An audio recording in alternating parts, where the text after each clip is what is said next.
जय जगन्नाथ स्वामी नयन पथगामी भव तुमे भव तुमे भव तुमे। कान सीना नाही तार सबु से शुणुछि चका चका आखिरे तो दुनिया देखुछि पारु नाही धरी सेना खंडिया ताहात डाकिले भकतीरे से करे कलाग्रत कला सीना देह तार हृदय निर्मल नाम जगन्नाथ पुणी धाम नीलाचल नाम जगन्नाथ पुणी धाम नीलाचल। समस्तंकु शुभ सकाळर शुभ अभिनंदन। आशा करुछि समस्ते प्रभु कृपा पाई सुखरे शांति रही थांतु। आज ये कालांशरे आरंभ करने को जाऊँगी अष्टम श्रेणीर साहित्यिका पुस्तकर प्रसंग रोगी सेवार पार्ट 2 को। जदि मोर शिक्षा आधारित यूट्यूब चैनल टी भल लगु थाए तेबे मोर चैनल को सब्सक्राइब करी घंटी चिन्ह को दबाई दे गोटे लाइक कमेंट आउ अन्य मानक शेयर करने को जमा भी भूलिबे नहीं। तेबे प्रभुंकर नाम को स्मरण करी आरंभ करवा आजिर कालांश को। अच्छा पिला माने तुम कहल रोगी सेवा प्रसंगर लेखक किए कौन कहल? उदयनाथ षडंगी। साबास। तेबे द्वितीय प्रश्न लेखक केबे मैट्रिक पास करथिले बा परीक्षा देइथिले? केबे? 1927 मसीह। ठीक कहिछ पिला माने, बहुत बहुत धन्यवाद। परवर्ती प्रश्न को जिबा। लेखक बापा केते वर्ष बयस रे मृत्युवरण करथिले? कौन कहल? 72 वर्ष बयस रे। साबास। परवर्ती प्रश्न से केउ विद्यालय रे रोगी सेवा तालीम पाइथिले? कौन कहल? सत्यवादी वन विद्यालय रे। धन्यवाद पिला माने। परवर्ती प्रश्न पिला माने तुम पाई। लेखक चित्रकर होइथिले कहार छवि आंकिबाकू कहिसंती? कौन कहल? तांको बापांकर ढळ ढळ मुहटीर छवि को आंकिबा पाई कहिसंती ना। धन्यवाद पिला माने, बहुत सुंदर उत्तर दे पारिछ। तेणु आमे पूर्व कालांश बा पार्ट 1 रे जहाँ जहाँ पढ़िथिलु तमे सबु मन रखी ठीक ठीक उत्तर कहि पारिछ।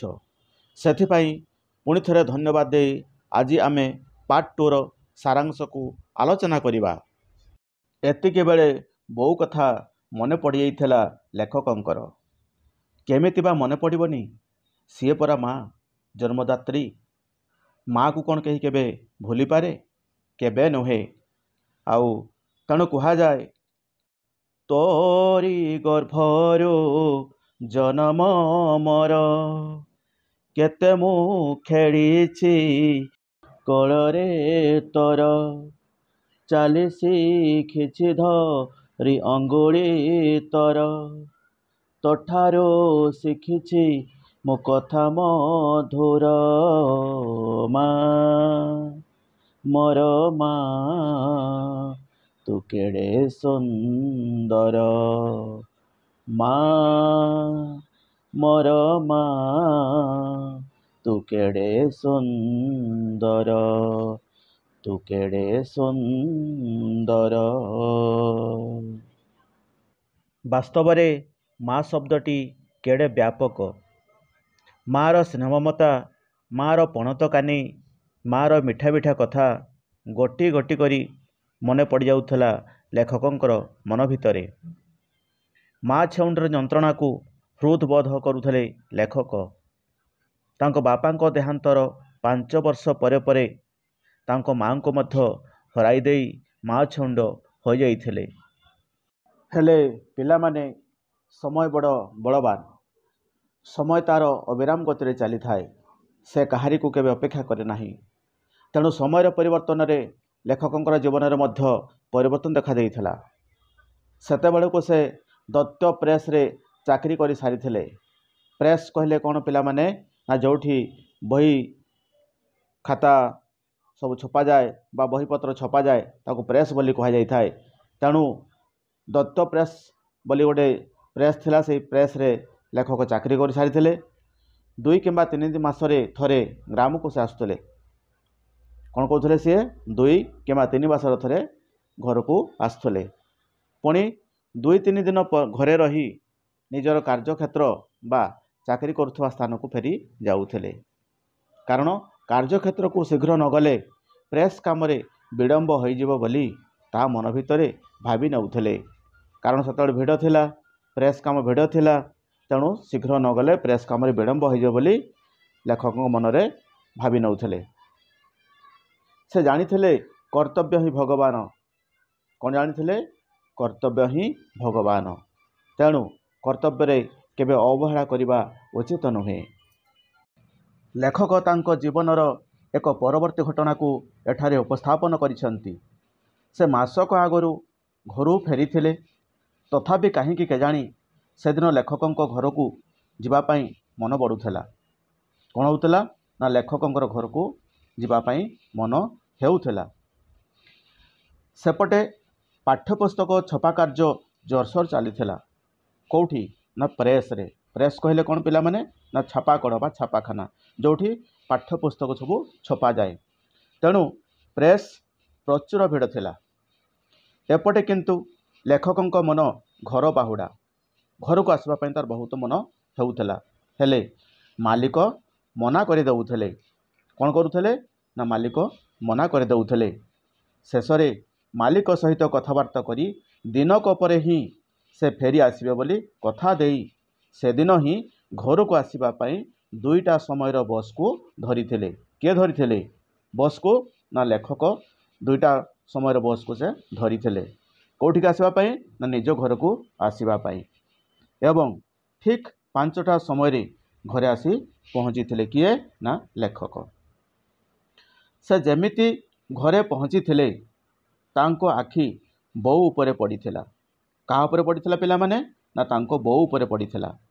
ତାଙ୍କ ବୋଉ ଘର ଦୁଆର ମୁହଁରେ ଶୋଇଥିଲେ। କେଉଁଠି ଶୋଇଥିଲେ? ନା ଘର ଦୁଆର ମୁହଁରେ ସେ ଶୋଇଥିଲେ। ଆଉ ଶୋଇବାର କାରଣ ମଧ୍ୟ ସେ ଖୋଜି ପାଇଲେ। ସେଦିନ ହିଁ ଖରା ସମୟରେ ବାଡ଼ି ଭିତରେ ପଡ଼ିଯାଇଥିଲେ, ଆଉ ଉଠି ପାରିଲେ ନାହିଁ। ତେଣୁ ତାଙ୍କ ବଡ଼ ଭାଇ ବୋଉକୁ ଟେକି ଆଣି ଦୁଆରେ ଶୁଆଇ ଦେଇଥିଲେ। ଲେଖକ ପହଞ୍ଚିଲା ମାତ୍ରେ ତାଙ୍କ ବୋଉ ଦେହର ହାତ ମାରି ଦେଖିଲେ ଯେ ତାଙ୍କ ଦେହର ତାତି ବଢ଼ିଯାଇଥିଲା। ଦେହ 103 ଡିଗ୍ରୀ ତାତିରେ ଖଇ ଫୁଟୁଥିଲା। ତେଣୁ ଜ୍ୱରର ଯନ୍ତ୍ରଣାରେ ସେ ଛଟପଟ ହେଉଥିବାରୁ ଲେଖକ ସମୟ ନଷ୍ଟ ନ କରି ମୁଣ୍ଡରେ ପାଣି ପଟି ଦେଲେ, ଆଉ ପାଖରେ ବସି ତାଙ୍କର ଗୋଡ଼ ହାତ ମଧ୍ୟ ଘଷି ଦେଲେ। ପାଣି ପଟି ମାରି ମାରି ଯେତେବେଳେ ତାତି ଟିକିଏ କମିଯାଇଥିଲା, ସେତେବେଳେ ତାଙ୍କ ପୁଅ ବୋହୂ ମାନଙ୍କୁ ଡାକି ଲେଖକଙ୍କୁ ଖାଇବା ପାଇଁ ବରାଦ ଦେଇଥିଲେ। ବୋଉଙ୍କ ମୁହଁରୁ ଏକଥା ଶୁଣି ଆଶ୍ୱସ୍ତ ବୋଧ କରିଥିଲେ କିଏ? ନା ଲେଖକ। ହେଲେ ଲେଖକ ଖାଇବାକୁ ମନା କରୁଥିଲେ, କିନ୍ତୁ ବୋଉଙ୍କର ବାରମ୍ବାର ଜିଦ୍ ଯୋଗୁଁ ତାଙ୍କ ଶଯ୍ୟା ପାଖରେ ବସି କ'ଣ 2ଟା ଖାଇ ଦେଇଥିଲେ। ସେଦିନ ରାତିରେ ତାଙ୍କ ବୋଉ ସଜ୍ଞାହୀନ ଅର୍ଥାତ୍ ଚେତାଶୂନ୍ୟ ହୋଇଯାଇଥିଲେ। ସଙ୍ଗେ ସଙ୍ଗେ ଡାକ୍ତର ଡାକି ଔଷଧର ବ୍ୟବସ୍ଥା କଲେ, ମାତ୍ର ଫଳ କିଛି ବିଶେଷ ହେଲା ନାହିଁ। ରାତିଯାକ ସେମିତି ସଜ୍ଞାହୀନ ହୋଇ ରହିଯାଇଥିଲେ। ହେଲେ ଦିନକ ପରେ ଟିକିଏ ପ୍ରକୃତିସ୍ଥ ହେଲା, ଅର୍ଥାତ୍ ସୁସ୍ଥ ହେଲା। ଆଖି ଫିଟାଇ ଚାହିଁଲା, ଆଉ ଦେଖିଲା ମଧ୍ୟ। ହେଲେ ଲେଖକ ପାଖରେ ବସି ପିଠିକୁ ଆଉଁସି ଦେଉଥିବା ସମୟରେ ତାଙ୍କ ବୋଉ ହାତ ଉଠାଇ ପାଖକୁ ଡାକିଲା। ସେତେବେଳେ ଲେଖକ ମୁହଁ ପାଖକୁ ଘୁଞ୍ଚି ଆସି ପାଖରେ ବସିଲେ। କିଏ ବସିଲେ? ନା ଲେଖକ ବସିଲେ। ତାଙ୍କ ବୋଉ ଲେଖକଙ୍କ ମୁଣ୍ଡରେ ହାତ ବୁଲାଉ ବୁଲାଉ କାନ୍ଦି ପକାଇ ଖନେଇ ଖନେଇ କହିଲା, ମୋ ଧନକୁ କିଏ ଆଣିଲାଟି? କିଏ ଆଣିଲା ମୋ ଧନକୁ? ଲେଖକ ଘରକୁ ଆସିବାକୁ ମନ ଛଟପଟ ହେବା କଥା ଏଥିରୁ ସ୍ପଷ୍ଟ ହୋଇଗଲା ଯେ ଯେହେତୁ ଏପଟେ ତାଙ୍କ ବୋଉଙ୍କର ଦେହ ଖରାପ ଅଛି, ପୁଅ ହିସାବରେ ମନଟା ତ ନିଶ୍ଚିତ ଭାବରେ ଗୋଡ଼େଇ ଘାଣ୍ଟି ହେବା ସ୍ୱାଭାବିକ। ଏ ପ୍ରକାର ଘଟଣା ପ୍ରାୟ ଆମ ଜୀବନରେ ମଧ୍ୟ ଘଟିଯାଇଥାଏ। ଘର ଲୋକଙ୍କ ଦେହ ଖରାପ ହୋଇଥିଲେ ନିଜ ମନଟି ଜମା ଭଲ ଲାଗେ ନାହିଁ। ଦୂରରେ ଥିଲେ ଘରକୁ ଆସିବାକୁ ଇଚ୍ଛା ହୁଏ। ରାତିକୁ ବେଶ୍ ସୁସ୍ଥ ବୋଧ କଲା। ଡାକ୍ତର ଆଶ୍ୱାସନା ଦେଲେ, ଔଷଧ କାଟୁଅଛି, ଅର୍ଥାତ୍ ଔଷଧ କାମ ଦେଉଛି। ଆଉ ଆଶଙ୍କା କରିବାର ଆବଶ୍ୟକ କିଛି ନାହିଁ। ପରଦିନ ସକାଳ ହେବାରୁ ଲେଖକ ବୋଉଙ୍କର ମୁହଁ ଟିକେ ପ୍ରଫୁଲ୍ଲ ଦେଖାଗଲା, ଅର୍ଥାତ୍ ଟିକେ ଖୁସି ଦେଖାଗଲା। ସଙ୍ଗେ ସଙ୍ଗେ ତାଙ୍କ ଭାଉଜମାନଙ୍କୁ ଲେଖକଙ୍କ ପାଇଁ ନାନା ପ୍ରକାର ଖାଦ୍ୟର ବରାଦ କରି ଚାଲିଲେ। ତାପରେ ଲେଖକ ମନେ ପକାଇଲେ ଯେ ଡାକ୍ତରବାବୁ ଯେଉଁ ଆଶ୍ୱାସନା ଦେଇଥିଲେ ତାହା ସତ ହେବାକୁ ଯାଉଥିଲା। ଲେଖକ ଦିନକ ପାଇଁ କହି ଆସି 3 ଦିନ ବିତି ଯାଇଥିଲା। ତେଣୁ ବୋଉ ପାଖକୁ ଯାଇ ଅନୁମତି ମାଗି କହିଲେ, ବୋଉ, ମୁଁ ଆଜି କଟକ ଯାଉଛି। ପୁଣି 10-15 ଦିନ ଭିତରେ ଆଉ ଥରେ ଆସିବି। କାରଣ ୟାରି ଭିତରେ ବୋଉର ଦେହ ଟିକେ ଭଲ ହେଇଗଲା। ସେଇଥିପାଇଁ ଲେଖକ କଟକ ଯିବା ପାଇଁ ତାଙ୍କ ବୋଉଙ୍କ ପାଖରୁ ଅନୁମତି ମାଗିଥିଲେ। ଲେଖକଙ୍କ ପିଠିରେ ହାତ ବୁଲେଇ ଦେଇ ଖନେଇ ଖନେଇ ହୋଇ ବୋଉ କହିଲା, ମୋ ବାବାଟା ପରା, ମୋ ଧନଟା ପରା। ଆରେ ଆସିଛୁ ଯେତେବେଳେ ଆଉ 2ଟା ଦିନ ରହିଯା ଧନ। ତାପରେ ବୋଉ ଅସ୍ପଷ୍ଟ ସ୍ୱରରେ ଗାଇ ଉଠିଲେ, ଆରେ ବାବୁ ଶ୍ୟାମ ଘନ, ତୁ ଗଲେ ମଧୁଭୁବନ, କାହା ମୁଖ ଅନାଇ ବଞ୍ଚିବି। ଏଠାରେ ଶ୍ୟାମଘନ କହିଲେ ଶ୍ରୀକୃଷ୍ଣ, ମଧୁଭୁବନ କହିଲେ ମଥୁରାପୁର। ଯେତେବେଳେ ଶ୍ରୀକୃଷ୍ଣ ମଥୁରାପୁର କଂସକୁ ମାରିବାକୁ ଯାଉଥିଲେ, ସେତେବେଳେ ମାତା ଯଶୋଦା ଶ୍ରୀକୃଷ୍ଣଙ୍କ ଉଦ୍ଦେଶ୍ୟରେ ଏହି କଥାଟି କହିଥିଲେ, ହେ ଶ୍ୟାମଘନ, ହେ ମୋର କଳା ମାଣିକ, ହେ ମୋର ନୟନର ପ୍ରତିମା, ତୁ ଯଦି ମଥୁରାପୁରକୁ ଚାଲିଯିବୁ, ମୁଁ କାହା ମୁଖ ବା କାହା ମୁହଁକୁ ଅନାଇ ବଞ୍ଚିବି। ଏ କଥା କହିବାର ଅର୍ଥ ଯେପରି ମାତା ଯଶୋଦା ଶ୍ରୀକୃଷ୍ଣଙ୍କୁ ଦଣ୍ଡେ ନ ଦେଖିଲେ ପାଗଳି ହୋଇଯାଉଥିଲେ, ଠିକ୍ ସେହିପରି ଏଠାରେ ଲେଖକଙ୍କ ପାଇଁ ତାଙ୍କ ବୋଉ ମଧ୍ୟ ପାଗଳି ହୋଇଯାଉଥିଲେ। କାହା ପାଇଁ? ଲେଖକଙ୍କ ପାଇଁ। ସତେ ଯେମିତି ଲେଖକଙ୍କୁ ତାଙ୍କ ବୋଉ ଦଣ୍ଡେ ନ ଦେଖିଲେ ବଞ୍ଚି ରହିପାରୁନଥିଲେ, ପାଗଳି ହୋଇଯାଉଥିଲେ। ତେଣୁ ଏଠାରେ ଶ୍ରୀକୃଷ୍ଣଙ୍କ ସହିତ ଲେଖକ ଏବଂ ମାତା ଯଶୋଦାଙ୍କ ସହିତ ତାଙ୍କ ବୋଉକୁ ତୁଳନା କରାଯାଇଛି। ତେଣୁ ବୋଉଙ୍କର ମମତାର ଶିକୁଳି ଛିଣ୍ଡାଇ କ'ଣ କଟକ ଯାଇପାରିଥାନ୍ତେ ଲେଖକ? ବୋଉଙ୍କର ଭାଷାରେ, କଥାରେ ଯେଉଁ ସ୍ନେହ ମମତା ପରିପୂର୍ଣ୍ଣ ଥିଲା, ଆଉ କାଟି ପାରିଥାନ୍ତେ କିପରି? ତେଣୁ ଲେଖକ କଥା କାଟି ନ ପାରି ବୋଉଙ୍କ ପାଖରେ ବସି ପଡ଼ିଲେ। ବୋଉଙ୍କର ବିଛଣା ଯେତେବେଳେ ମଳମୂତ୍ରରେ ଅପରିଷ୍କାର ହୋଇଯାଏ, ସଙ୍ଗେ ସଙ୍ଗେ ତାକୁ ସଫା କରି ଲୁଗା ବିଛଣା ବଦଳ କରି ଦେଉଥିଲେ କିଏ? ନା ଲେଖକ। ବାସ୍ତବରେ ଲେଖକଙ୍କର କି ଭାଗ୍ୟ! ନିଜ ପିତା ମାତାଙ୍କର ସେବା ଯତ୍ନ କରି ନିଜ ଜୀବନକୁ ଧନ୍ୟ କରିଦେଇଥିଲେ। ତେଣୁ କୁହାଯାଏ, ଏପରି ସନ୍ତାନ ଥିଲେ ପରିବାରେ, ସରଗଠୁ ବେଶୀ ହୁଏ ସୁନ୍ଦର। ଏପରି ସନ୍ତାନ ଥିଲେ ପରିବାରେ, ସରଗଠୁ ବେଶୀ ହୁଏ ସୁନ୍ଦର। ବୃଦ୍ଧ ସମୟରେ ପାଇ ସେବା ଯତ୍ନ, ବୃଦ୍ଧ ସମୟରେ ପାଇ ସେବା ଯତ୍ନ, ଧନ୍ୟ ଯେ ଜୀବନ ପିତା ମାତାର।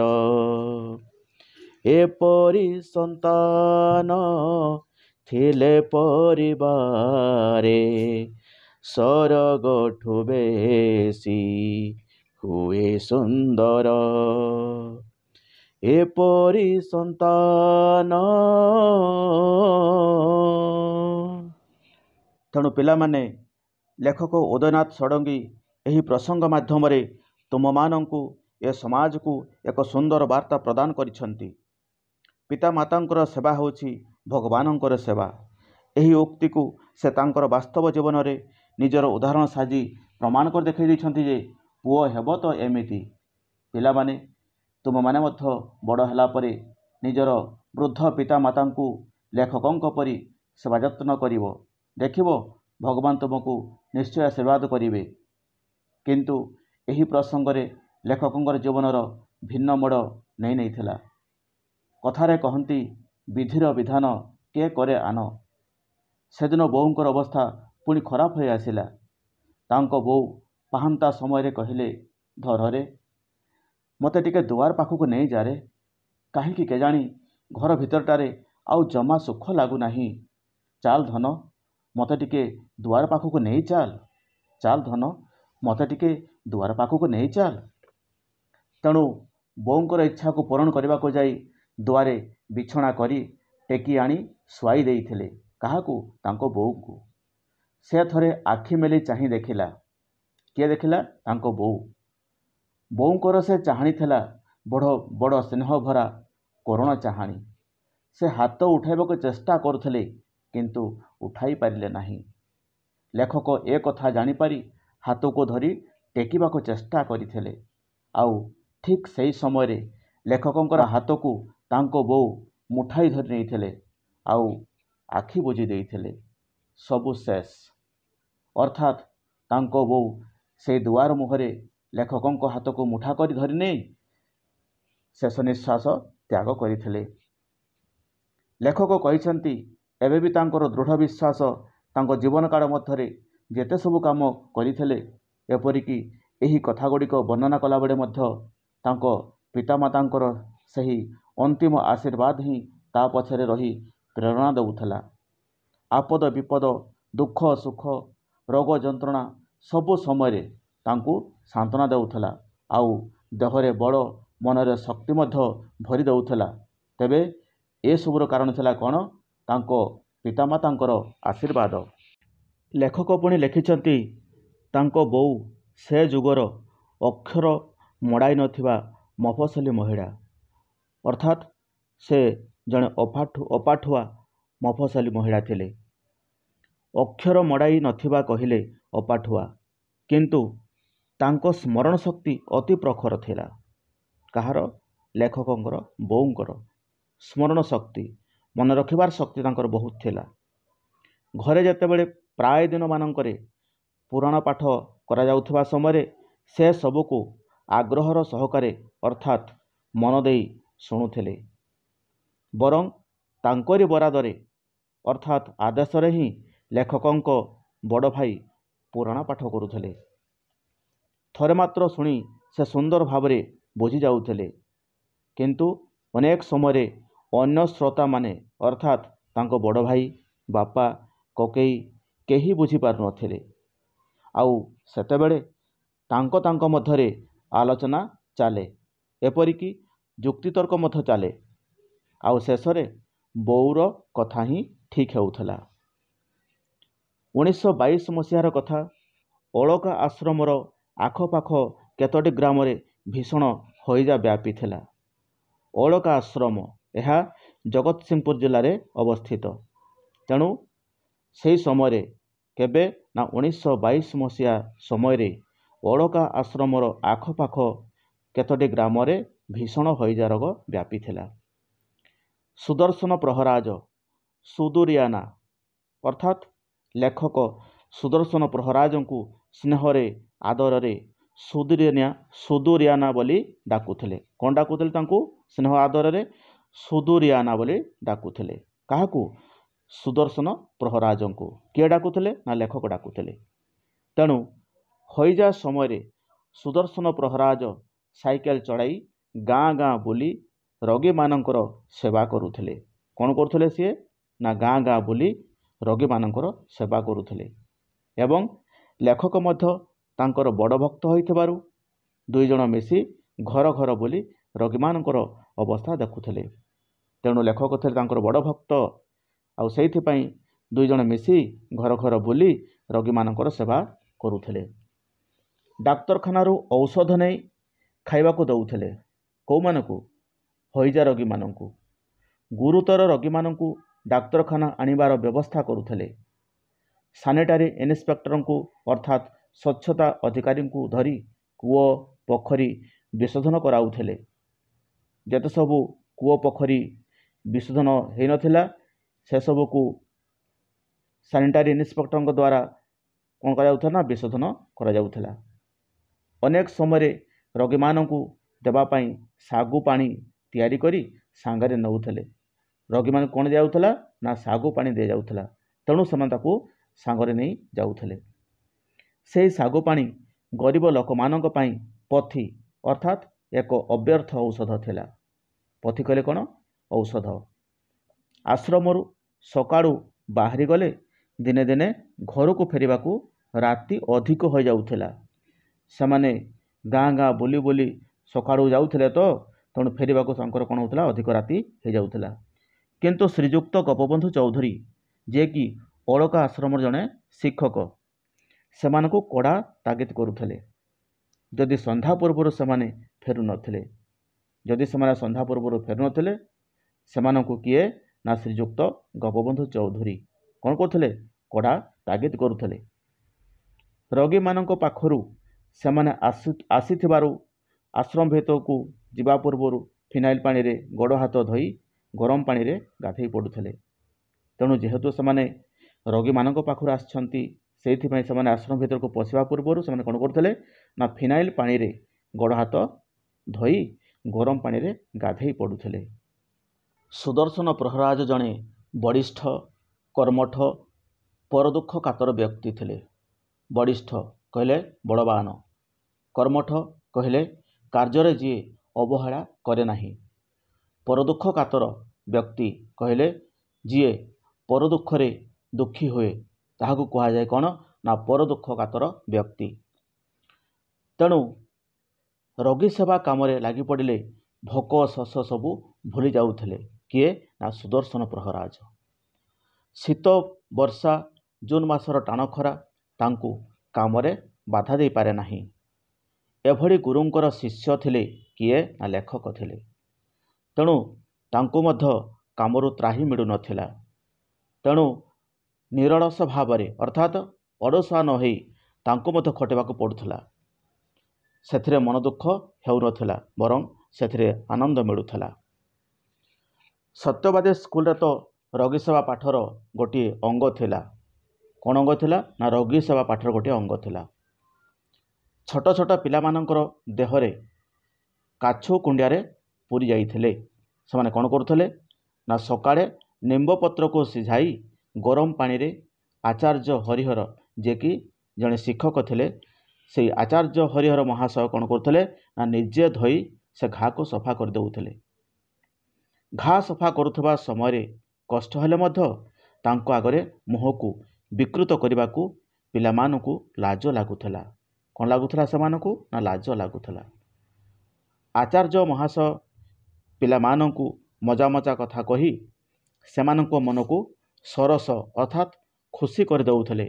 ଫଳରେ କାଛୁ ଧୁଆ କଷ୍ଟ ସେମାନେ ଜାଣିପାରୁନଥିଲେ।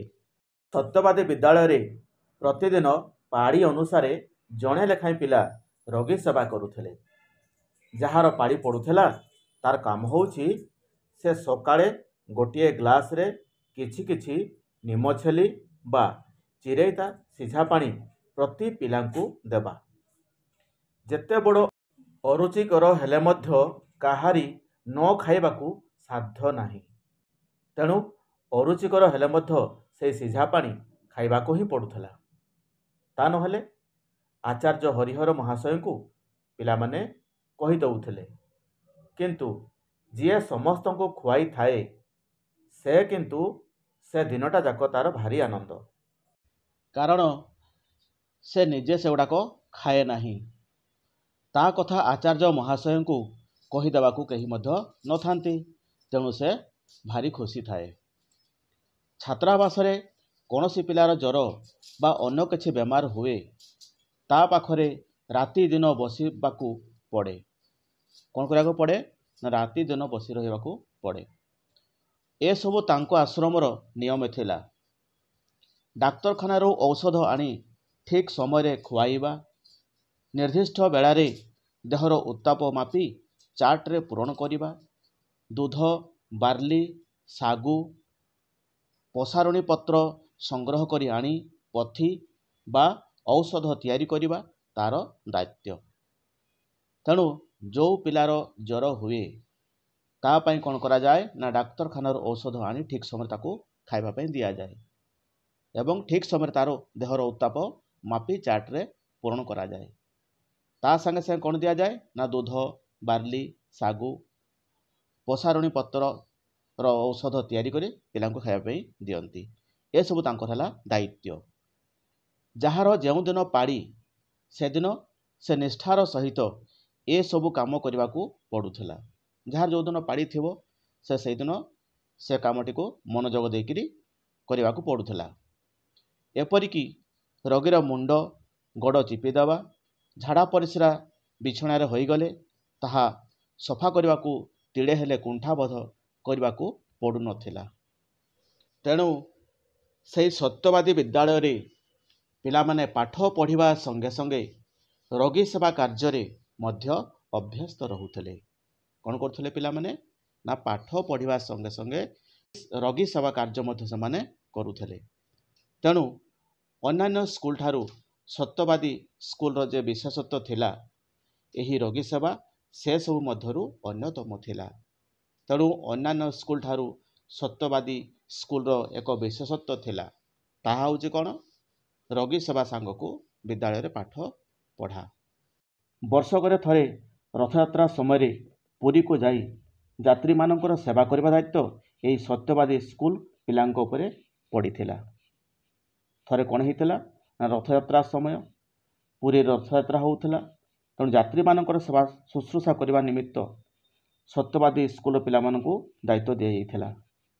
ସେ ରଥଯାତ୍ରାରେ ଲକ୍ଷ ଲକ୍ଷ ଯାତ୍ରୀ ସମାଗମ ଅର୍ଥାତ୍ ଏକାଠି ଏକତ୍ରିତ ହେଉଥିବା ହେତୁ ସେ ସମୟରେ ପ୍ରଥମେ ପୁରୀରେ ହଇଜା ରୋଗ ଦେଖାଦେଇଥିଲା ଏବଂ କ୍ରମେ ତାହା ଅନ୍ୟତ୍ର ବା ଅନ୍ୟ ଆଡ଼କୁ ମଧ୍ୟ ବ୍ୟାପି ଯାଇଥିଲା। ତେଣୁ ସେଇ ରଥଯାତ୍ରା ସମୟରେ ପୁରୀରେ କ'ଣ ହେଇଥିଲା ନା ହଇଜା ରୋଗ ଦେଖାଯାଇଥିଲା ଏବଂ ଧୀରେ ଧୀରେ ତାହା ଅନ୍ୟ ସ୍ଥାନକୁ ମଧ୍ୟ ବ୍ୟାପି ଯାଇଥିଲା।